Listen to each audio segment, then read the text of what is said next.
Hello everyone. Today we're going to talk about a very important factor, a very important organ in your circulatory system, and that's the heart. Well, the heart, you see a very cute shape in here, but that's not the actual shape of a heart. It looks nice on Valentine's cards, but your actual heart looks a bit different. And I know that you all know because we've did a dissection practical, so we've cut it, the heart. We left off in the previous lesson, in the previous basic, with the circulatory system. And hopefully you noticed that we have a double circulatory system. So we have two circulations in which the blood can go. The pulmonary circulation, so to the lungs and back to the heart, and a systemic circulation to literally every other organ and back to the heart. So let's go back. Oh, maybe this is also important to talk about. Maybe you've noticed that, well, this is the left side of my screen, the left side of the picture in the heart, but it's actually the right side of the heart. That's because we, as biologists, think of an organism as if we are the organism itself. So for this person, this would be his right side. Think of a heart as if it's your own heart you're looking at. So what is your left on the screen is actually the right side of the heart. Hopefully you remember that. Well, if we talk about the heart is actually a muscle. So it doesn't really have feelings or anything. The emotions are in your brain. The heart is just a muscle. It can't do anything else than just contracting, just like any other muscle. And the only thing your heart cares about is keeping up your blood pressure. So just contracting over and over the entire day. Your heart is into the chest cavity, and the chest cavity, well, you can see it here. It's right beneath your breastbone, right behind it, in between your lungs.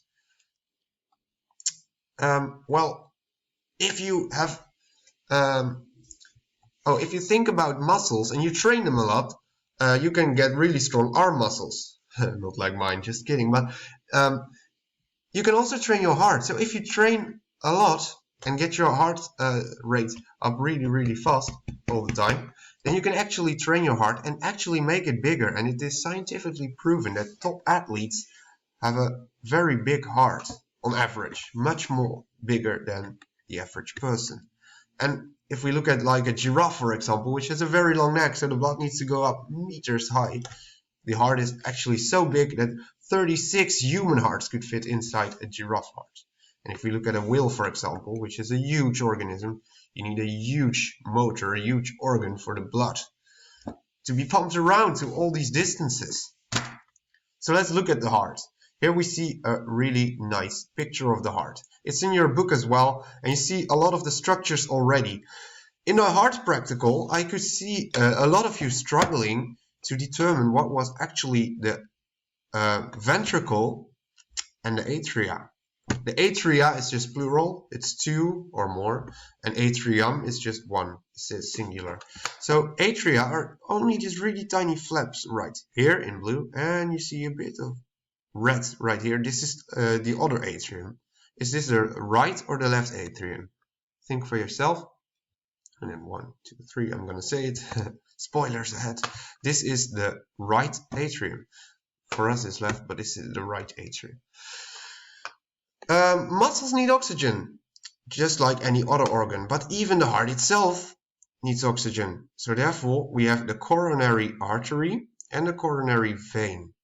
For now, remember that we have an artery which carries oxygenated blood and a vein which carries deoxygenated blood.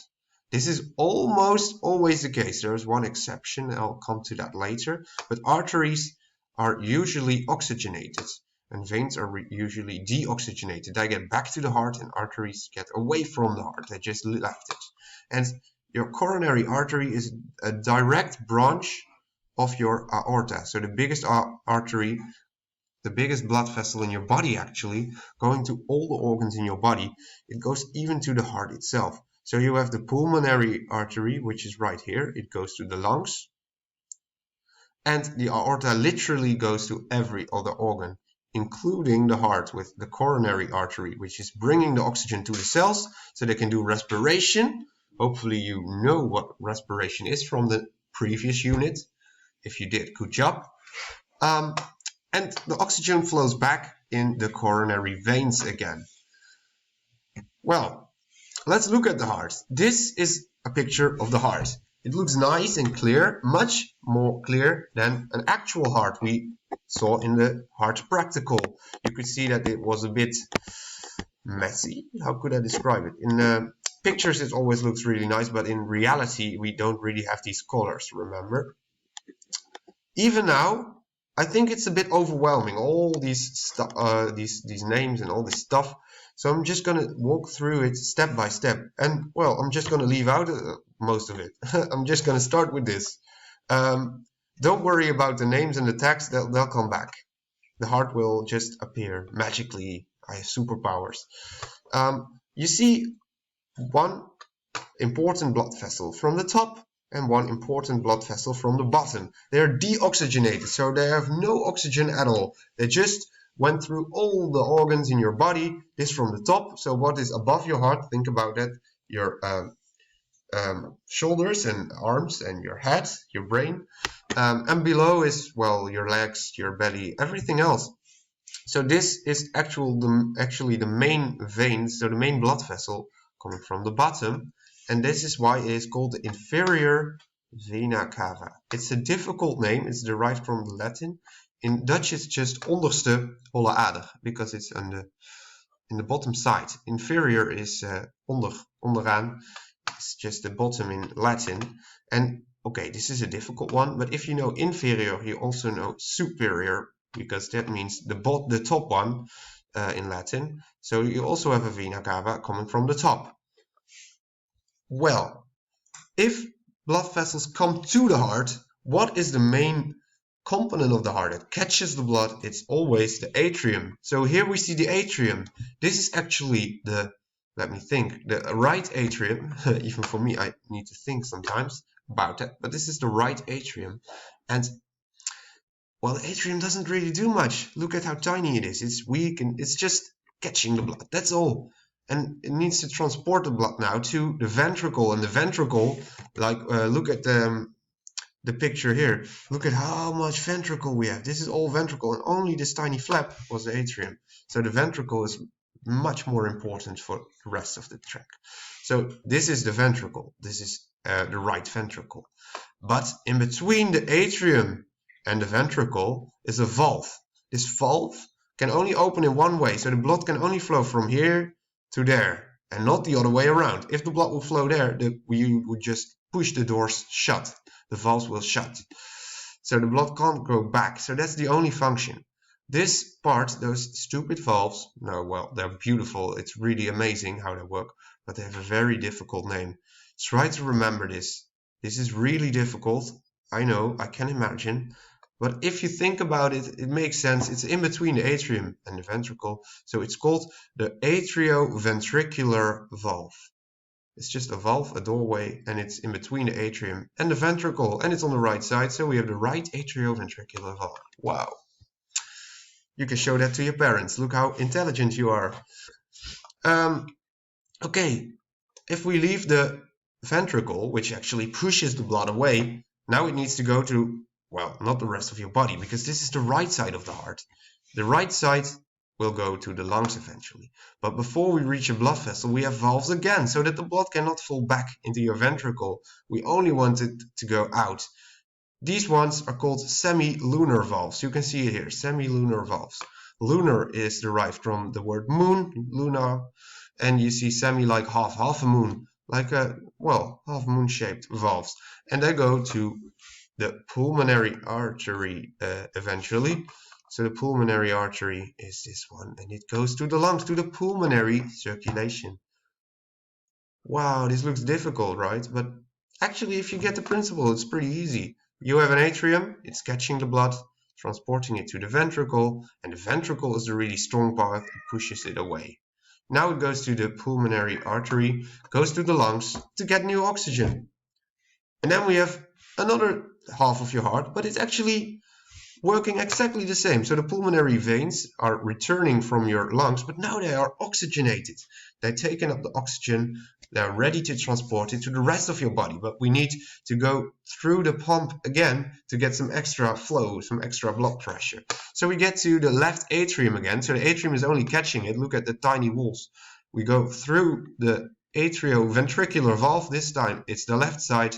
We go to the left ventricle and look at these strong walls again. The left ventricle is actually even stronger than the right ventricle because now it needs to go to the systemic circulation, which is a lot more distance than just the pulmonary circulation.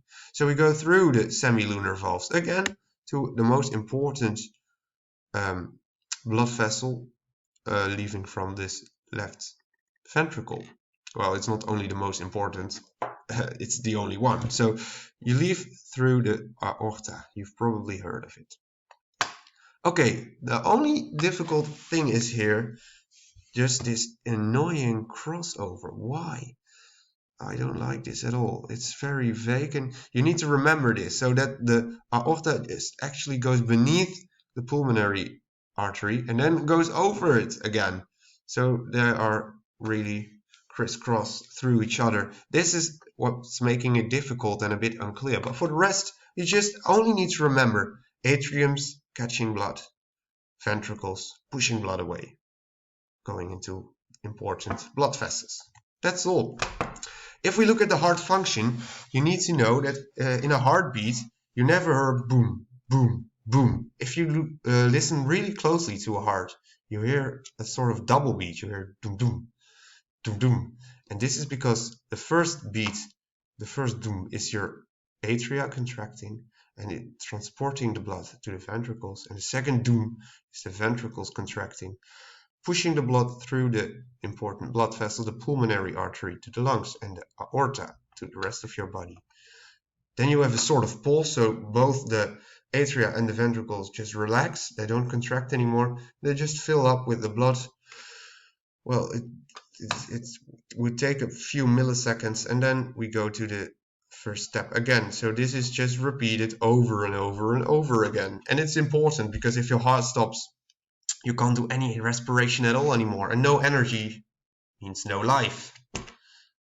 Well, this is the heart from a schematic picture. Let me also show you how it works on a model, so that even a model is still pretty doable for you.